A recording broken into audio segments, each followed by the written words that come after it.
So the next cranial nerve, that is the abducent nerve.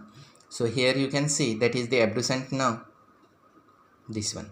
So it is the sixth cranial nerve and it is purely motor, and it is supply only one muscle, that is the lateral rectus muscle of the eyeball.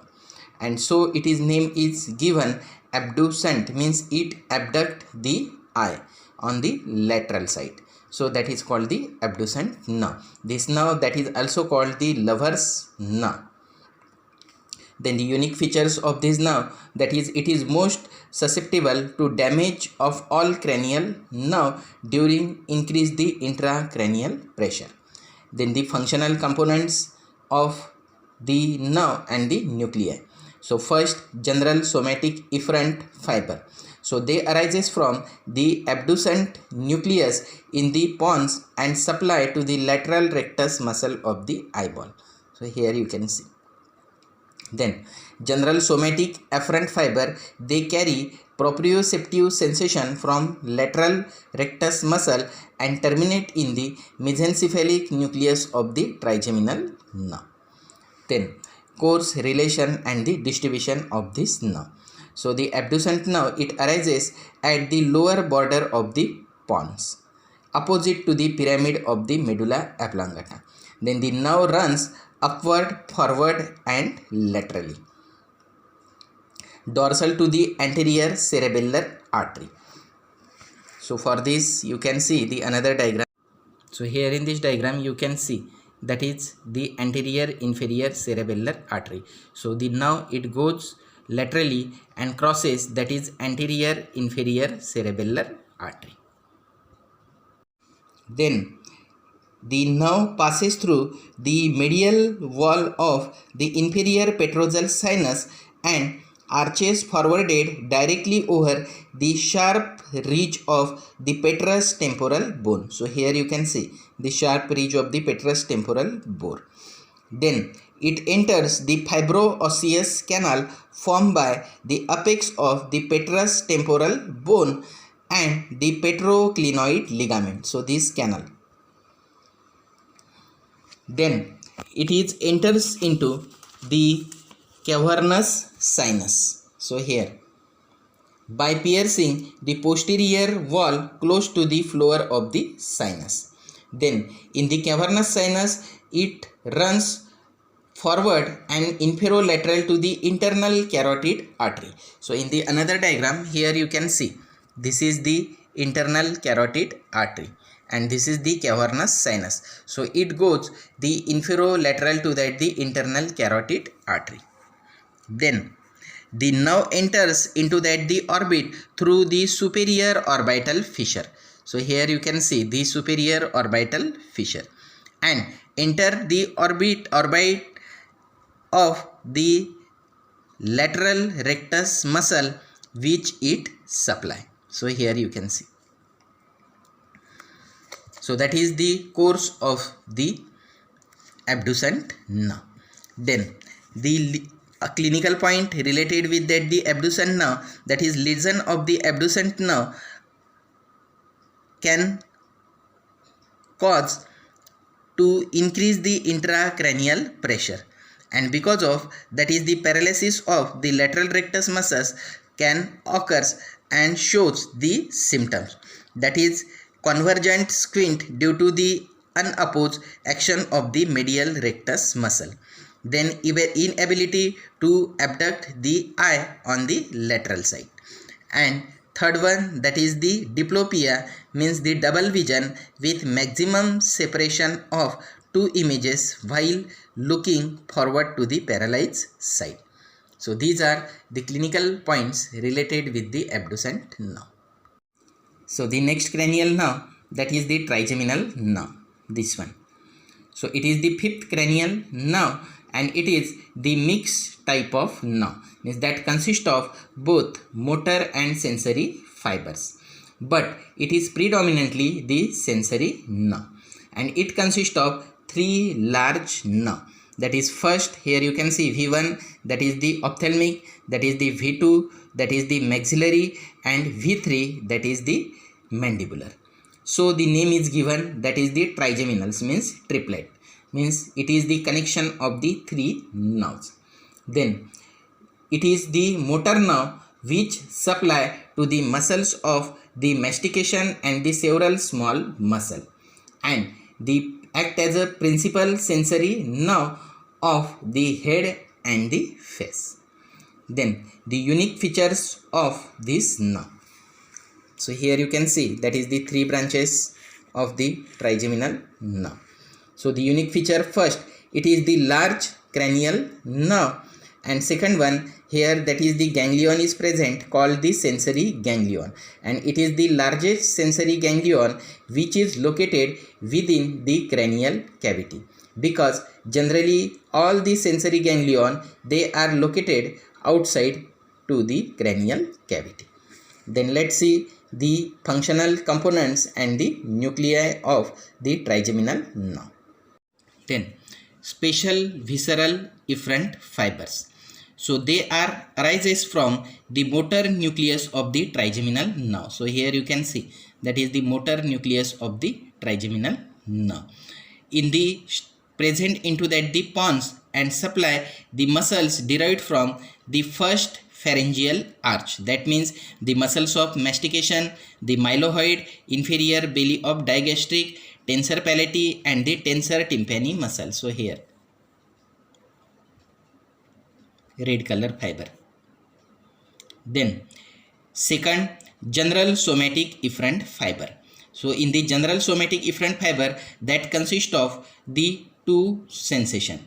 So first, that is they carry the exteroceptive sensation, means that is related with the touch, temperature, pain and the pressure from the skin of head and the face, the mucous membrane of the mouth, nasal cavity and the meninges, and terminate in the main sensory nucleus and the spinal nucleus of the trigeminal nerve.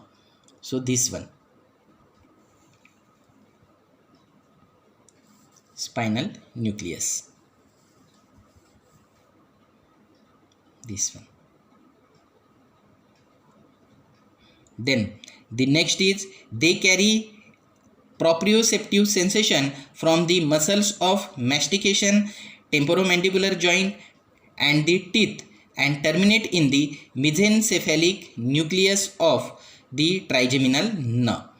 Here you can see this one, mesencephalic nucleus of trigeminal nerve, here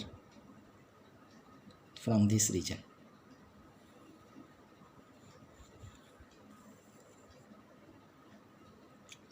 Then the extraceptive neurons are the pseudo unipolar, and their cells bodies are located into that the trigeminal ganglion. Here the proprioceptive neurons are the unipolar, and their cell bodies are located into that the mesencephalic nucleus of the trigeminal nerve.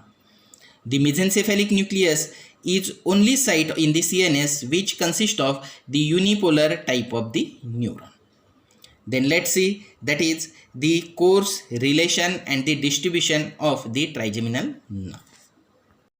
The trigeminal nerve, it arises from the two roots, that is one smaller medial motor root and the larger lateral the sensory root. So here you can see that is the small medial root, that is the motor root, and the large sensory root, this one.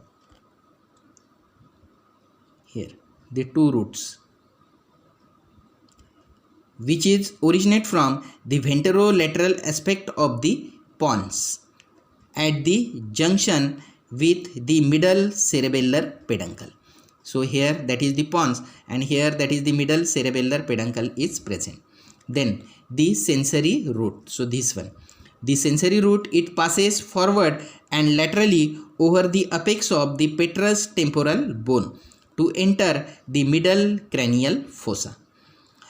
Here it exhibits a rounded enlargement that is called the trigeminal ganglion, this one. Then the trigeminal ganglion, it occupies a the ganglion occupies the dural invagination in shallow fossa on the anterior surface of the petrous temporal bone.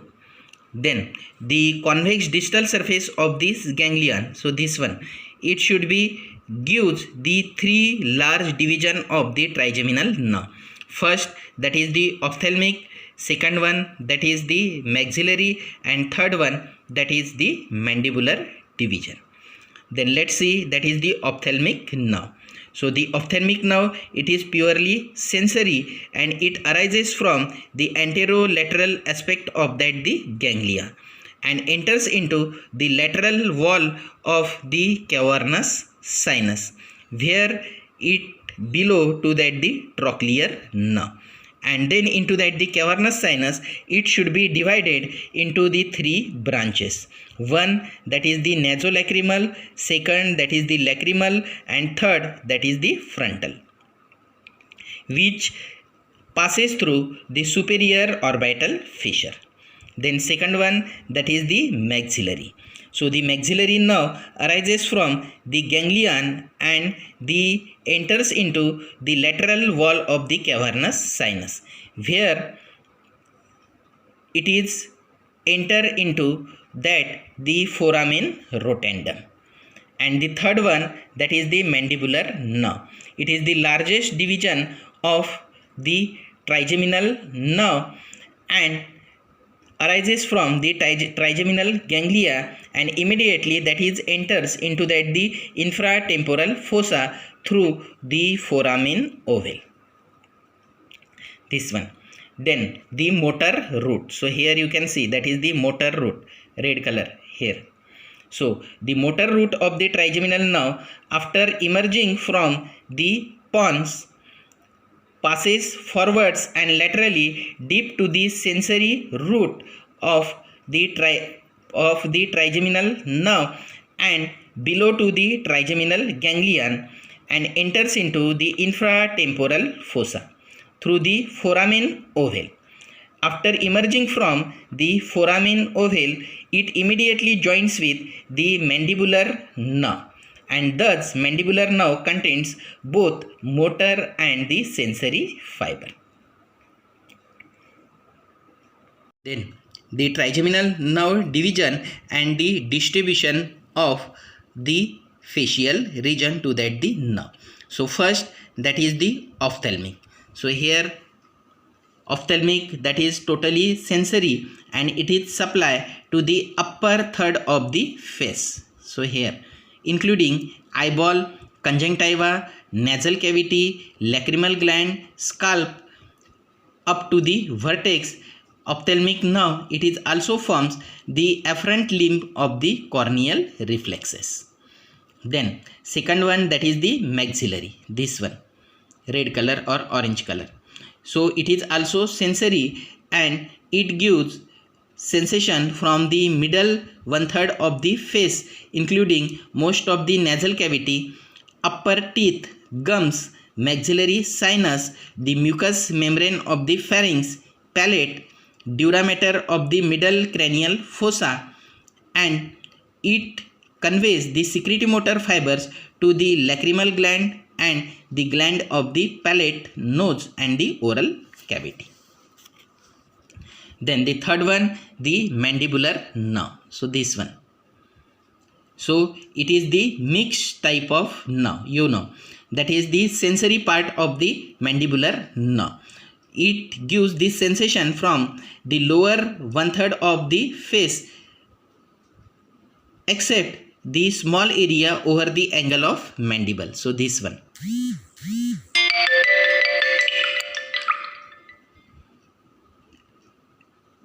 Then including the part of auricle and the temple.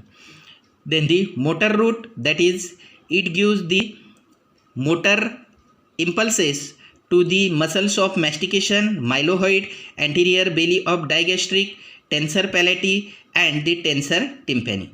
And the mandibular nerve forms the both the limbs of masticatory reflexes. After then, let's see that is the clinical application related with the trigeminal nerve. So the trigeminal neuralgia. So it is a clinical condition in which present a paroxysmal episode of severe pain of a sudden onset and short duration in the area of distribution of one or more of this division of the trigeminal nerve. That is the ophthalmic division, means this one it is not commonly involved but most commonly involved, that is the maxillary, that means the V2, and the mandibular, that is the V3 branches of the trigeminal nerve, and both these branches they are associated with the dental caries. So that is called the trigeminal neuralgia.